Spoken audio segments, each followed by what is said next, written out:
Selamünaleyküm dostlar. Bugün sizlerle velosipede belə bir şey almışam.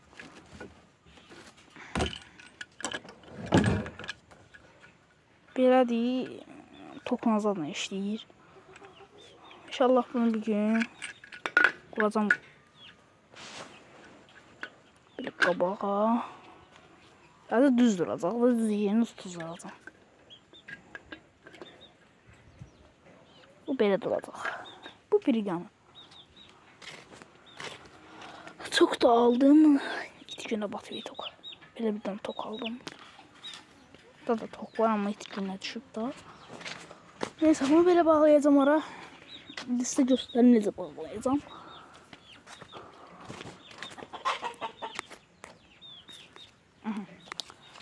Birincilikle tokun yani beyin olduğu yeri hara salmaq istəyirsiniz ama ki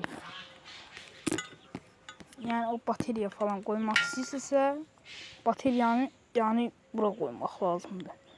Yani ben burada ışığı olacak, burada da şey olacak, ama bataryam olacak. Orta boş kalacak.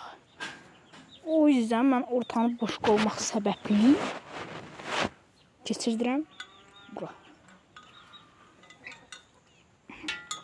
Keçirdirəm bura. Bunu da tutup yani beyin olan yeri yendireceğim aşağı düz bura. Sallayacağım bakın. Artık görüşmüyor. Bakın o altı yapıştıracağım. Sonra da bunu böyle eləyəcəm ki, yani rol dönebilsin də elə. Hə belə dostlar. Bu ışığın da qiyməti sadəcə 7 manatdır. Satıram bizdə belə bir ışıqdır. 5-6 manatdır. İstəyənə veririm. Qoşası olmadım hiç. Hoşuma gelmedi. Başka bir ledden zaten alıp buralara düşeceğim ledleri. Sırayla. Led düşeceğim. Ve bu kabak iki tarafa da tane led düşeceğim. Burada led düşeceğim. Satırım. Böyle sağ olun, sağlık kalın.